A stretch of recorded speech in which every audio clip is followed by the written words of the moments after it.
What's up YouTube, this is Ringo from Medsphere and welcome back to another video. It's been 2 years since I made an educational video. Yeah, I think the last one was going to be the water cycle one, but I've seen some of your comments and quite positive. Makes me want to make more, but I was a little bit too busy with my other YouTube channel and I was really busy with teaching, so haven't had the chance. Well, now that all the IB exams are done, summer is here, I finally have some time to kind of rethink on what to do, and I really do enjoy making video. So that's what I'm going to do. I'm going to make video and I'm going to talk more about TOK first, because I think TOK has received like a massive change, and I think that massive change is actually a good thing. And then, I also did Google some other video talking about, TOK and stuff, and I find them quite boring in a way. I mean, they're quite informational, don't get me wrong, but I'm thinking about, tuning this channel into both informational and entertaining at the same time. So, let's go for it. Let's go for it. So TOK has made great changes. Traditionally, we have the concept of ways of knowing and the areas of knowledge, and the concept of personal versus shared knowledge. And they kind of just wiped that all and kind of restructured it into something better in a way, because it's less stingent on the different criteria, on the different things that you are taught, but it focuses more on how people actually learn. It allows greater room for teachers to guide their students to understand how knowledge is developed, how we gain, how we interpret different types of knowledge. So I think that this syllabus change is actually something quite good. What the majority of you will think that, hey, the major changes is that there is no more TOK presentation and we have a TOK exhibition. And I think that the TOK exhibition is a lot better. It allows a much more precise, more concise, and much more standardized way of marking, because I've seen TOK presentation done in many different ways in different schools, because I am a tutor and I teach students from different schools.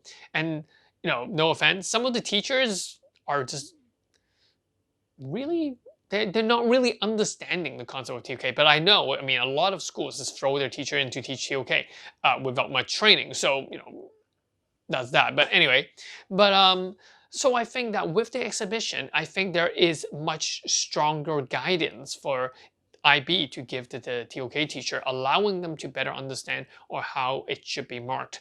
And allowing students to really dig into or explore the concept of perspective, because a lot of the time it was lost in the presentation.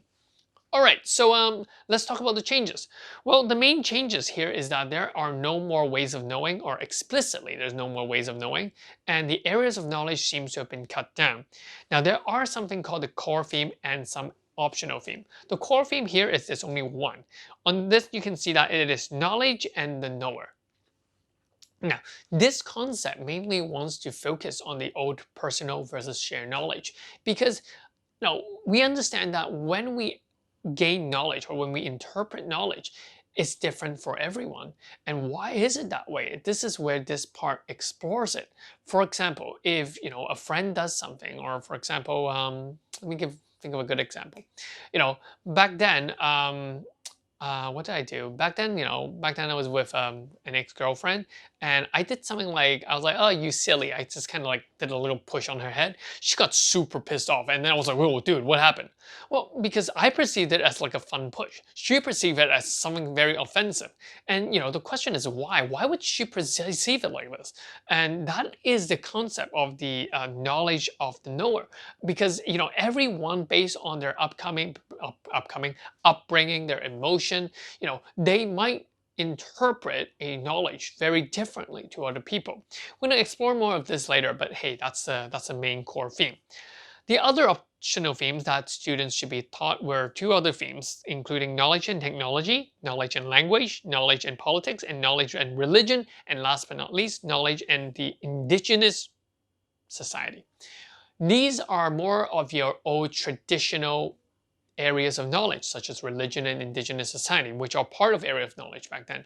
But because it is not very often used, I think that's the reason why they shift to this kind of optional theme. And the concept of language and politics, it's quite interesting, because a lot of people put politics in human science as in like a political science thing, but I think it is more than that. It's not really a knowledge area, but it's more of a phenomenon that can affect the way how knowledge is interpreted. Same with technology and language. So that's why I think that this is why they're called the optional themes, and that's the reason why they're placed there. Now, obviously, we have the traditional areas of knowledge. It's back down to five: history, human science, natural science, mathematics, and the arts. And later on in videos, we're going to explore more of these areas of knowledge, as well as the what do you call it? The different themes that optional as well as the core theme. With that said, the things that has changed was only simply the presentation is now the exhibition. The essay is still a 1,600 words essays that you will be given later on. I think in September or October it should be released. That's pretty much that. Now, there's one key change in the syllabus that a lot of people might have missed out, and it is the concept or the framework in which this TOK syllabus is built upon. There are four major framework or four major pillars of a framework that it's built on. So if we take a look at this part here, it tells us that it is the scope, the perspective, the method and tools, as well as ethics. And I think that by talking or by understanding these four different pillars, what I call it pillar, these four different pillars, it allows us to understand the framework of the TOK assessment criteria. And so, when you're doing your exhibition, when you're writing your essay, these kind of things can help you generate your knowledge question, or can actually help you generate your analytical thinking into understanding how knowledge is gained. So we're going to talk more about these four pillars later on as well. So that's pretty much it. This is a quick and short video mainly to address that there are going to be changes to the TOK framework, and that the traditional way of teaching the TOK might be very, very different, especially with this incorporation of this framework. Yeah, we're going to talk more about this, and I'll catch you guys in the next one. Let me know in the comment section what you guys think about this video. And yeah, good to be back. See you guys. Peace.